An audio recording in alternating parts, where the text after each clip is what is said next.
Welcome, everyone, to the Stadium Pulse. My name is Tegan Randolph, your host today, powered by Kretschmann Media. We have football to talk about.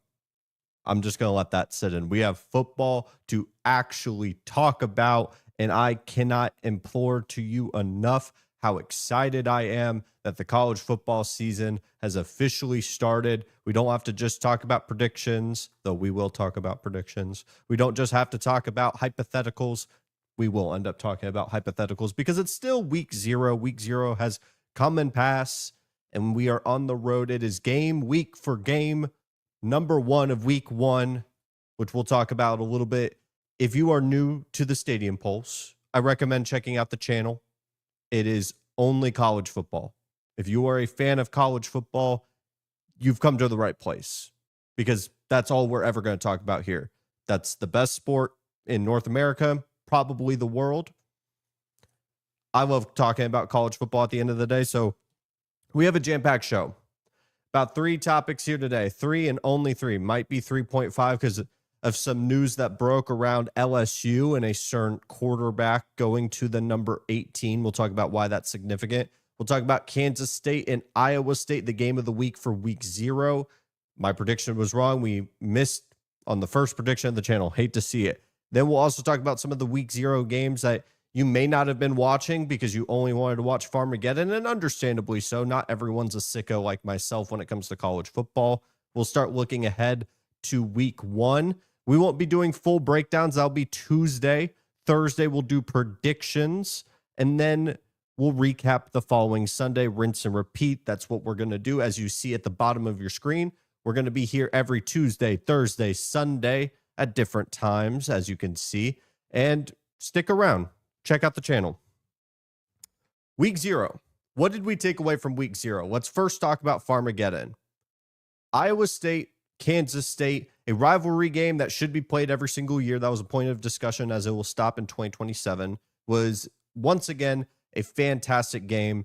And once again, Iowa State has Kansas State's number for a multitude of reasons. Let's first talk about just the conditions of the game. It was gross. It was sloppy. Rain was in and out. Fog was in the air. Smoke was in the air in terms of the fireworks lasting all the way to what felt like halftime. You had 4 total fumbles in the first half. It was ugly football, and that's the best type of football, in my opinion. I am one that can enjoy, a clean game. Refs don't get in the way, but I can also enjoy some real rough football where it's truly out of the player's hands in terms of just not being able to catch the football because it's pouring down rain that bad. People are slipping. It was ugly for that first half, to say the least. And honestly, I was going into this game fully expecting Avery Johnson to take that leap forward. And I think one of the things we first have to talk about when reviewing this game, if you were to just look at the box score and just watch what Avery Johnson produced, it was 21 of 30, almost about 300 yards, 3 passing touchdowns. And you would look at Rocco Becht and say, how did Iowa State win this football game? And transparently, there's a reason why we actually watch the games on the field, because I think Rocco Becht was the better quarterback than Avery Johnson. And Rocco Becht probably played one of his worst games where Avery Johnson statistically was better, but he does not have the leap that I was wanting him to have. Now, it's week 0. Things can change. It's a weird environment. Dublin, Ireland. Coaches were already talking about how this game specifically will have some ramifications on how the players travel, and it'll take a couple weeks to just get acclimated back to the United States and that formula and that schedule. I didn't see it from Avery. And I've been on the Avery Johnson train since last year. I thought he was going to be incredible. And there was outright moments last year that he was just a bad quarterback. And truthfully, the biggest problem I had in this game was the area that I wanted him to leap and take a jump was going to be his mechanics outside of the clean pocket. He had 2 busted coverages, 2 deep shots down the field that really boosted his numbers up, because outside of that, it was a lot of very simplistic reads, very one quick get the ball out. And if the wide receiver was wide open, he was hitting them on the money. But if it was anything outside of that, it wasn't looking great. Now, Avery Johnson's not going to take the full blame on this one. Truthfully, the coaching for Kansas State was really rough. And before we dive into what they did wrong, because I think the best way to sum up this game was Kansas State lost this game and Iowa State just stuck around long enough to take it from them, because it was more, I hate doing this notion, but as the football season comes around, it's the easiest way of kind of selling what happened in this game. It wasn't more that Iowa State won this game. It was more that Kansas State lost it. And part of that struggle on the offensive side of the ball until we got to like the late part of the game, Dylan Edwards goes down. If you do not know Dylan Edwards, former transfer running back from Colorado, he was the backup to DJ Giddens, now an NFL running back last season. He was seen as the big home run hitter. He had an incredible bowl game, I believe, against Rutgers, put over like 200 rushing yards. It was electric. He's seen as this different kind of play style in terms of running back, kind of closer to a Deuce Vaughn type of body type and play style for Kansas State, much different than the bulldozer that was DJ Giddens. Muffed a punt. Very first play, first punt, mind you, out for the game. That's a huge weapon for Kansas State. That was just out of the game. But that wasn't why they lost.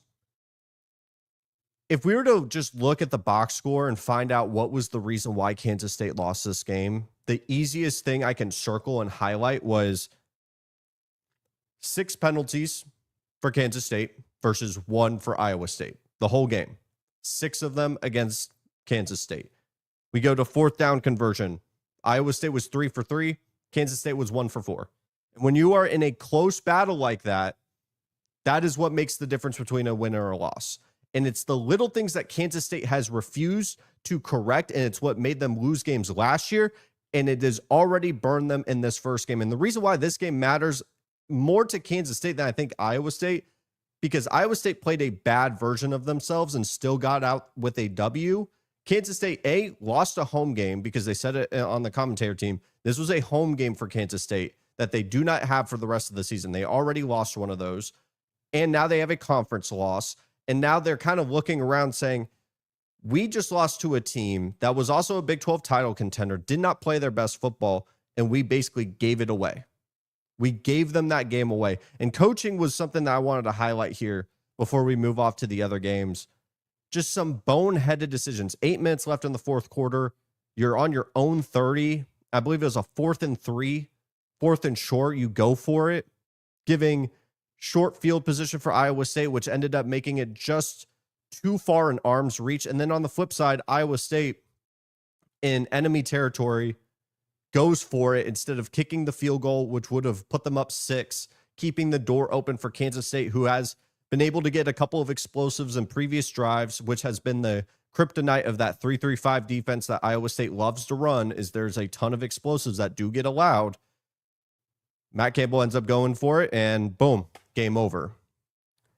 It's the difference. It's the little things like that, and that's the difference between Campbell and Kleiman that I think shows who's the better coach here.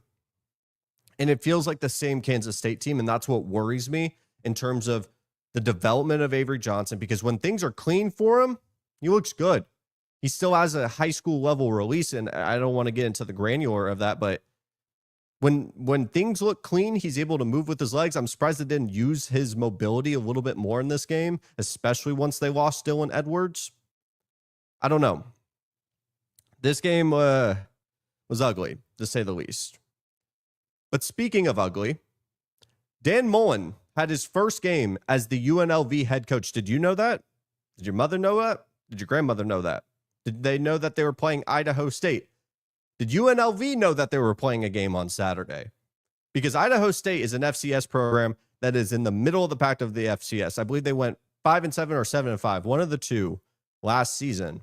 And UNLV was 30-point favorites. Now, I've had a pulse on this program for a couple of reasons, because I was a huge fan of Brendan Marion and the go-go offense. Now he's at Sacramento State making a ton of noise. I loved what they were able to build at UNLV, making it to a Mountain West championship last year, obviously losing to Boise State and Ashton Genty.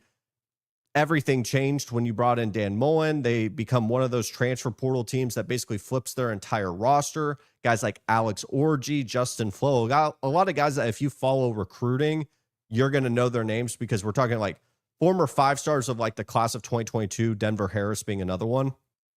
A lot of names that you'll recognize. and they were 30.5 favorites.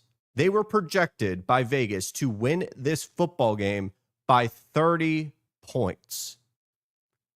They won by 7. And Idaho State had them on the ropes consistently. Now, the offense, I don't think was the problem. It was the fact that they may have 11 problems on defense.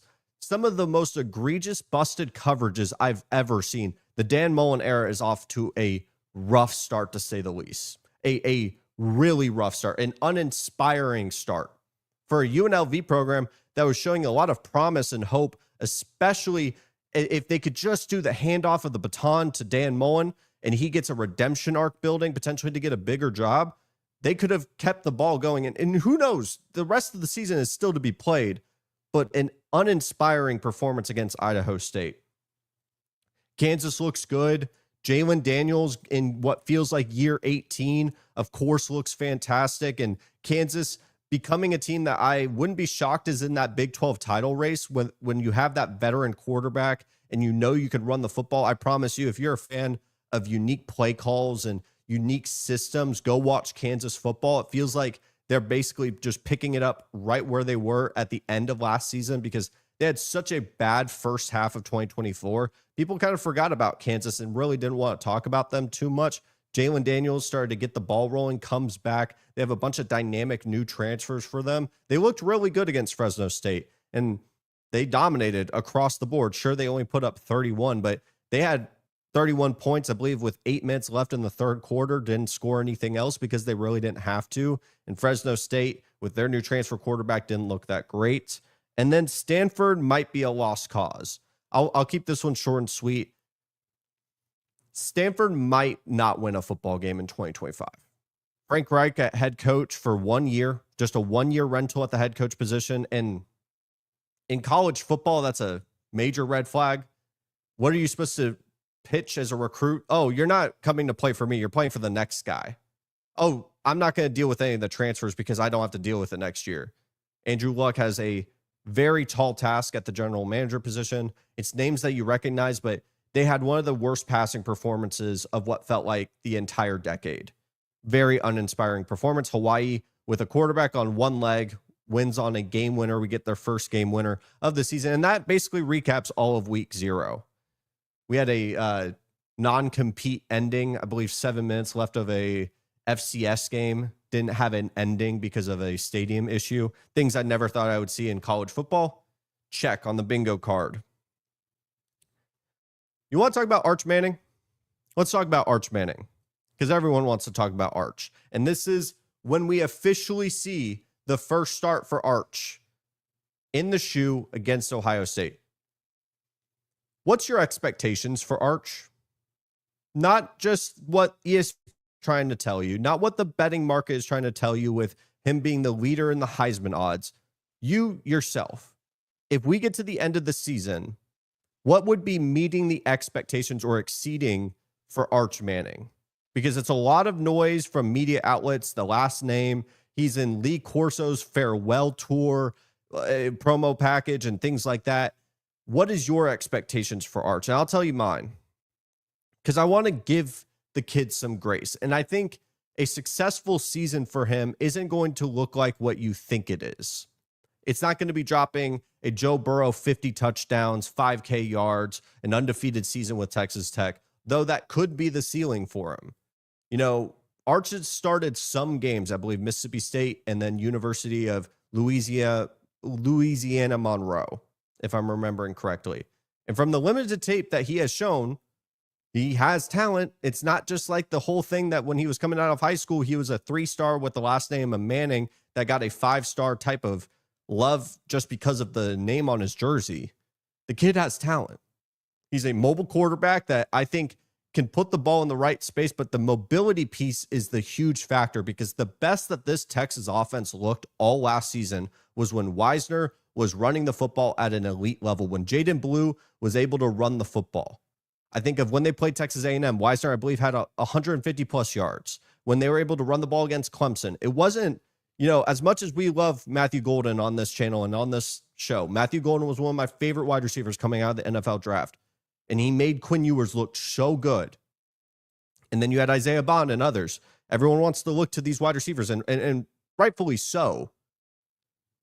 But at the end of the day, it's about these running backs. You have Cedric Baxter, you have Wisner coming back, you have depth at the running back position. Now you have a mobile quarterback who, the biggest problem with Quinn was not the lack of mobility, it was the lack of pocket presence and be able to move within and out of the pocket. Very similar to Avery Johnson. Sure, he could potentially scramble, not to the same level. I'm not comparing Quinn to Avery, but whenever the pocket was collapsing, that creativity to be able to expand and extend the play was non-existent. If Arch can have that, and there's a 3rd and 7, and the pocket collapses, and the play is dead in the water, can he make a little bit of something out of nothing? And this Texas offense, I think, completely changes. My expectation for Arch isn't to drop 400 passing yards every single game. My expectation for Arch is to keep the offense going and be able to restart it quicker than what Quinn Ewers was lacking.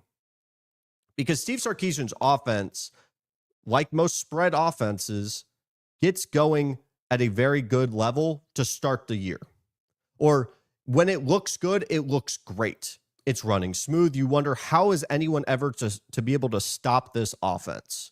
You have the quick screen passes. You have so many players going from left to right. You don't know where to go. You have all these motion plays. It looks great when it's running well.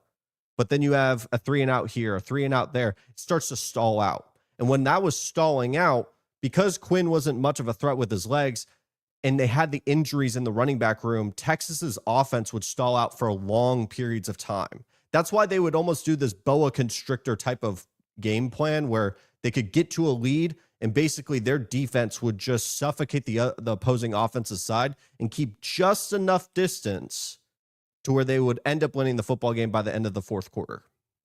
About a 10, 13-point lead. You feel like you're in striking distance if you're the opponent, but the defense is so good that 13 points feels more like 21. Can they win in a different style with Arch? Can Arch, with his legs, be more of a threat to be able to restart this offense so that by the time we go into the 3rd and 4th quarter, they're up by 30 against a good opponent? Because they can dominate, the Louisiana Monroes, the poor Mississippi States of the world. They can dominate those teams and win by 50, but can they do that against a good opponent that can actually throw the forward pass? Because I know Texas Longhorn fans are going to immediately point to that Michigan game.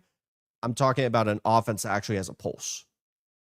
That's what I expect from Arch. I'm not going to give a stat line because how he gets to those stats is much more important to me than it is to just drop 4,000 passing yards, but it doesn't look great. You could put up numbers. I mean, best example was Avery Johnson against Iowa State. He put up numbers. Do I think his performance was this elite performance of 21 of 30, 300 passing yards traditionally would look like? No.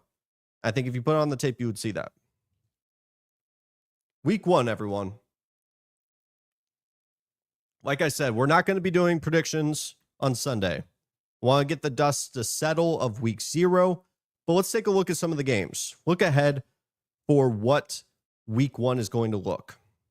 And then we'll talk about Garrett Nussmeier and the jersey number change and why it's significant.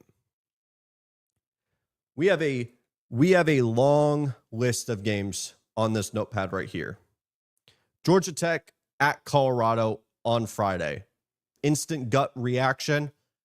Georgia Tech, reportedly their offense has not looked great in fall camp. On the other side, I have no clue what to expect from Deion Sanders in this reformed offense that's basically going from an air raid to now a ground and pound with Caden Salter. I am very interested to see how that game goes. It's a Friday night game. Friday night games tend to get a little weird. That's just how it goes. We also have Auburn at Baylor on Friday night. I will be at this game. I will be in Waco, Texas, watching this game. I am so excited because I think this game's going to be ugly. I think it's going to be sloppy. We have a Baylor offense with Sawyer Robertson and one of the most dynamic running backs in the country in Bryson Washington going against a top 15 defense. And then you have Dave Aranda to have an entire offseason to prepare for Jackson Arnold, Cam Coleman, and Eric Singleton. Fully expecting this game to be disgusting, and I am so excited for it. Then we have the main dish at 11 a.m., big noon kickoff in the shoe, Ohio State, Texas in the shoe to kick off week 1 on a beautiful, crisp Saturday. That's going to be like its own segment. the preview and prediction for that one, stay tuned on Thursday, because that one, my gut the entire offseason has said Texas, but I then have to explain why it's Texas. We also have LSU at Clemson that very night. It's going to be a fantastic matchup. I think this one's going to end up being the best game of week one. My big question's there. What is LSU's offensive line going to look like when they have to face that Clemson defensive line that I think has 3 NFL starters? You may think TJ Parker. You may think Peter Woods.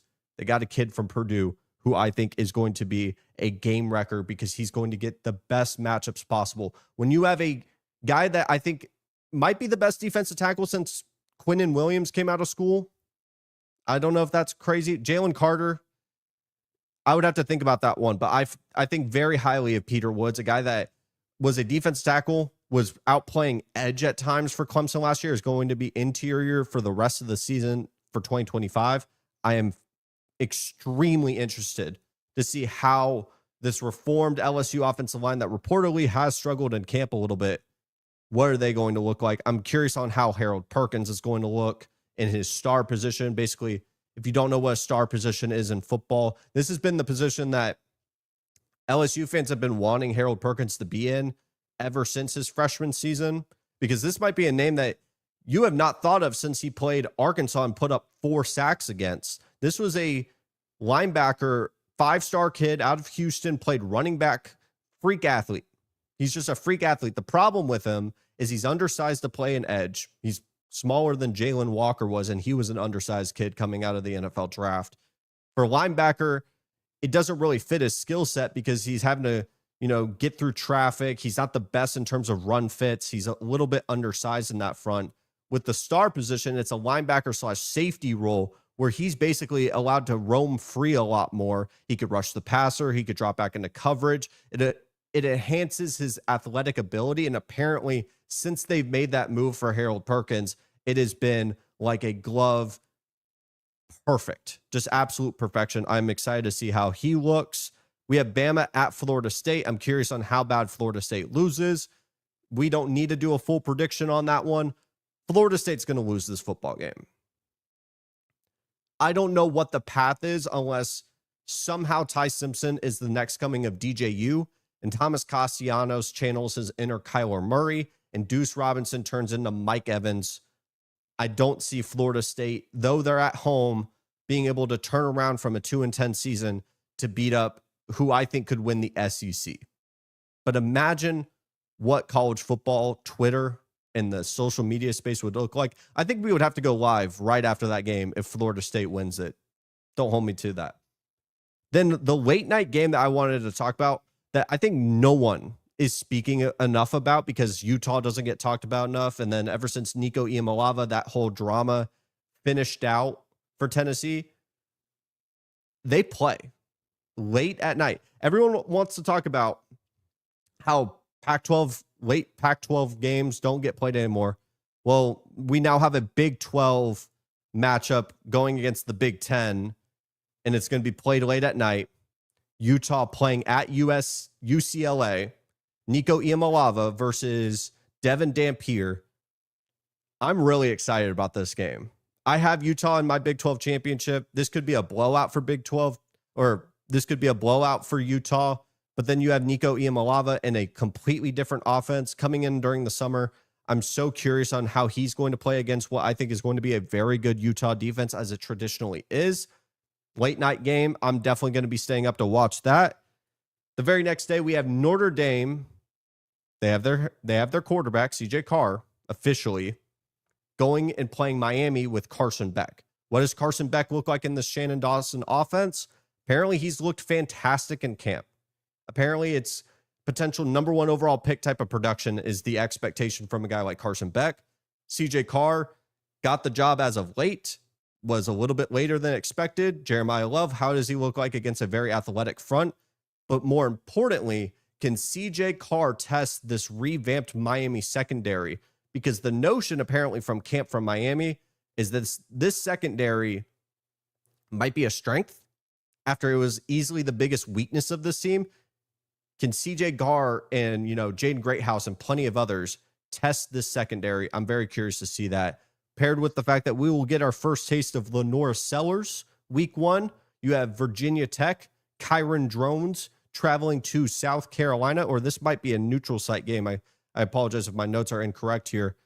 I'm curious if Virginia Tech can stop a cold in terms of Lenora Sellers and how good he's going to be this upcoming season. This could easily be the first start of a very good Heisman campaign, or they could stumble out the gate like they did last year, and potentially the hype has to grow and build.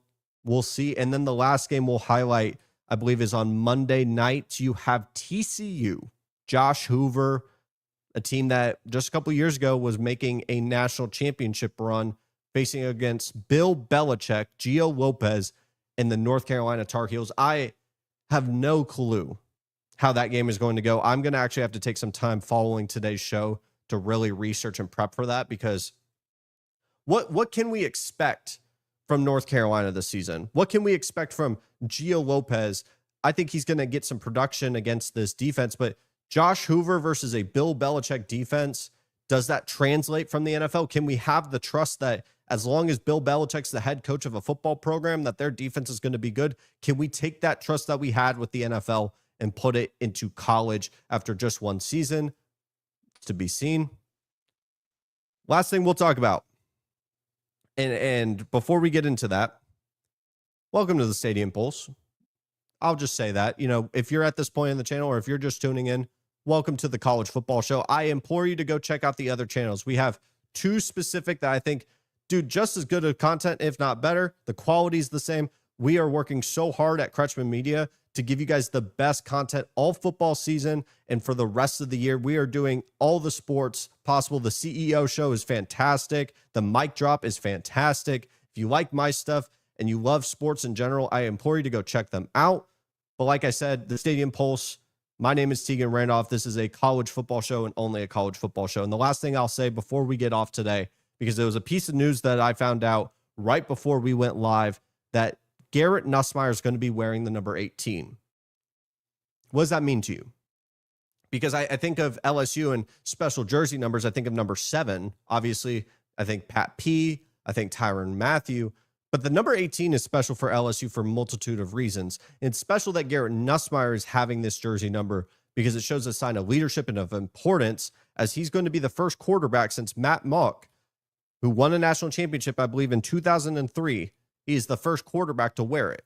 Now, running back has also worn it in the number 18 when they won a national championship, but this is a huge deal in terms of resembling what kind of position he has within the program.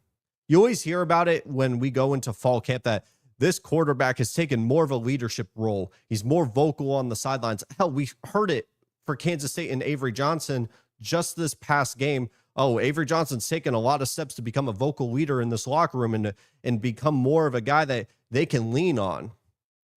There's a better representation of that with LSU in terms of getting that number 18. Him and Whit Weeks were named captains. And according to some guys I have in the NFL draft space, this is a big deal to analysts. Truthfully, it shows a confidence. It's a stamp of approval from Brian Kelly and this entire LSU staff that Garrett Nussmeier not only is going to be the quarterback of this program, but when this defense gets battered around for potentially 30 points and they go to Garrett Nussmeier for leadership, he's the guy. He is the face of LSU football. He already was in my eyes, but getting the number 18 was just another sign of it. Man, I can't wait for football. I know we've already watched week 0, and I'm not trying to just discredit week 0, but I'll tell you this. I am really ready to see this week 1 slate. It is loaded. It is absolutely jam-packed. And so I'm going to be spending a lot of time this Sunday afternoon. I hope you guys are enjoying time with your family before we get into the work week. And trust me, we're going to be doing a ton of predictions for this. I'm very excited to actually get into the rhythm of things. I'm excited to go see Waco Stadium for the first time. This is going to be my first time going to Baylor to really experience the stadium on the water. I am going to give a full review of that game, maybe even a vlog. Go check out my socials if you want to see anything at Tegan Randolph listed down below. But with that in mind, I won't hold you guys for too long. I appreciate anyone who watches today's video. Leave a like, comment, subscribe. Anything for the algorithm is truly appreciated because it just shows a stamp of approval that we are going to get this to work. This show is going to work. As much effort as I'm going to put into it, it's not going to stop until this actually becomes a big thing. And so with that in mind, thank you guys so much for watching today's video. And I will see you guys on Tuesday when we start breaking down week 1.